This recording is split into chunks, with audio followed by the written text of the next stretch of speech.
let's begin with the very latest from the games in Paris, and we begin with the idea and application from Canada to essentially try and reduce the 6-point deduction that they had because of the drone incident, which Canada used to view another team and another country's club to try and get an advantage. Their appeal right now against the soccer team with their deduction has been denied. The panel of 3 judges dismissed Canada's appeal and has been confirmed that the 6-point deduction has been instituted by FIFA. It is done. 2 assistant coaches used drones to spy on New Zealand's practices last week before the Olympic Games.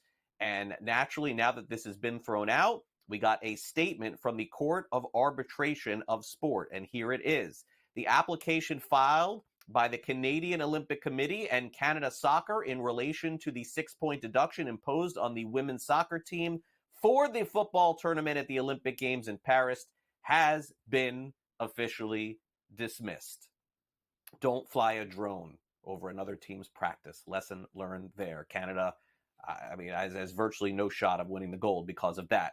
Now, over to Major League Baseball. How can we do 40, 50 transactions in 2 minutes here on the show? I don't know. We probably would need another show. But let's go through some of the bigger ones that happened yesterday. The Los Angeles Dodgers get another starting pitcher for their postseason run. Jack Flaherty ends up going to the Dodgers from the Tigers.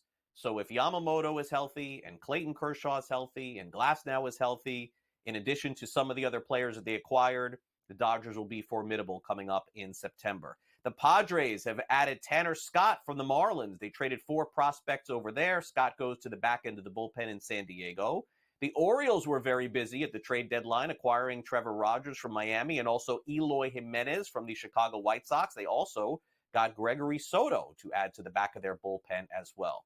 As far as the San Francisco Giants are concerned, not quite waving the white flag, but certainly trading some pieces as they moved Jorge Soler a couple of days ago, and then yesterday moving Alex Cobb to Cleveland. So the Guardians fortified their rotation as well.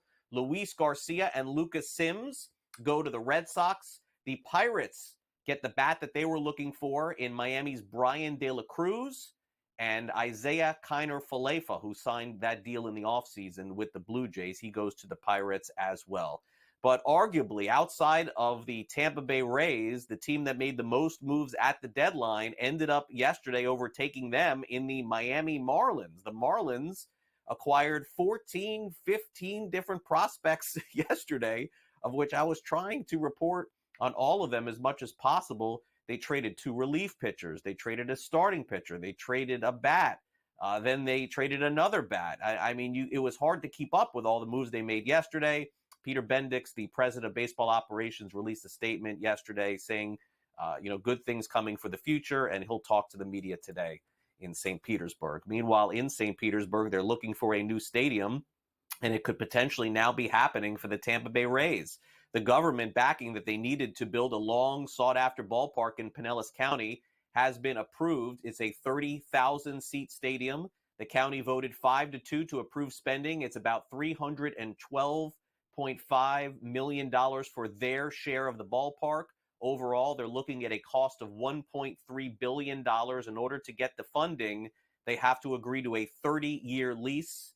And then there's a redevelopment program going on in Pinellas County, over $6 billion. So the Rays, new stadium coming there. Mike Trout and his rehab shut down, unfortunately, on Tuesday. He had a setback with his recovery from meniscus surgery. He had surgery on May 3rd. They also placed Anthony Rendon on the injured list. You've heard that story before. Baltimore Orioles make a move today. They have recalled Jackson Holliday from AAA, so get set to see one of the top prospects in baseball. Last night in baseball, the Yankees end up beating the Phillies again. Jazz Chisholm Jr. homers not once but twice. He has been an absolute monster for them and doing things that they've never seen in the history of the franchise in his first couple of games. This afternoon, they will play again. Phillies minus 136 on the money line against the Yankees. That game coming up at 12:35 Eastern. Nestor Cortez against Christopher Sanchez. And then also 12:35 Eastern today. Second game on the board. We've got the Orioles taking on the Blue Jays. Naturally, Orioles are going to be big favorites there. Total of 9 on the board.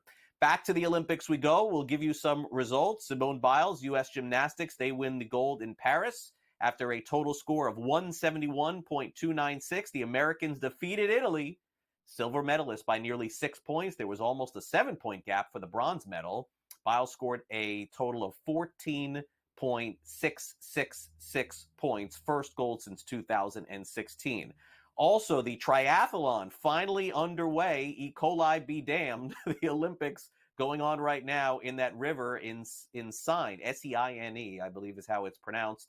Days of concerns over water quality, and that thing is underway right now. So good to see that they're starting there. Okay, Novak Djokovic, let's go to tennis in Paris, striving for the gold. One of his last remaining accomplishments. He has a victory today, 7-5, 6-3 over somebody from Germany. His name is Dominic Koper, Koepfer. Hopefully I got that one right. Gold medal on the line here for Djokovic, who has certainly a shot of capturing that this weekend. Also, interesting story in the competition that they're calling the Olympic 3x3 basketball. Former sharpshooter Jimmer Furnett made its debut.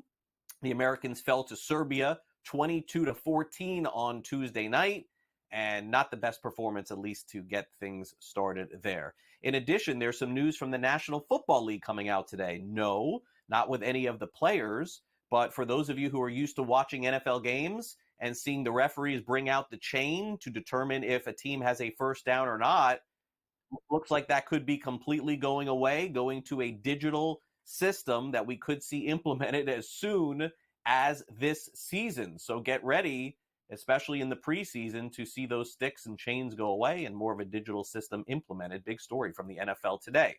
DJ Moore got traded to the Chicago Bears, and as they build for the future, they're paying more for it. 4 years, $110 million contract extension for Caleb Williams is top target. $82.6 million guaranteed. It's third for a wide receiver on a single contract in NFL history. Justin Jefferson has that title.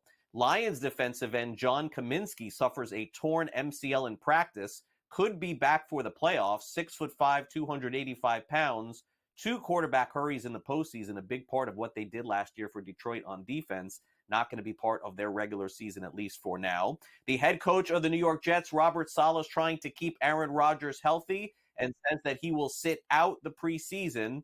He is expected to start the first game of the NFL season, but that third game on August 24th is the only one that they're deciding as to whether or not Rodgers will play. And also, Army is looking to recoup $6 million in business news from the United Football League, $11 million marketing deal with the UFL, and Dwayne "The Rock" Johnson saying their partnership failed to yield a single new recruit from the UFL, according to a military.com report. An Army spokesman told military.com the service is in the process of working with the UFL to determine the final amount that they're hoping to recoup from the deal. Not the best news continuing for these alternate football leagues here in the United States.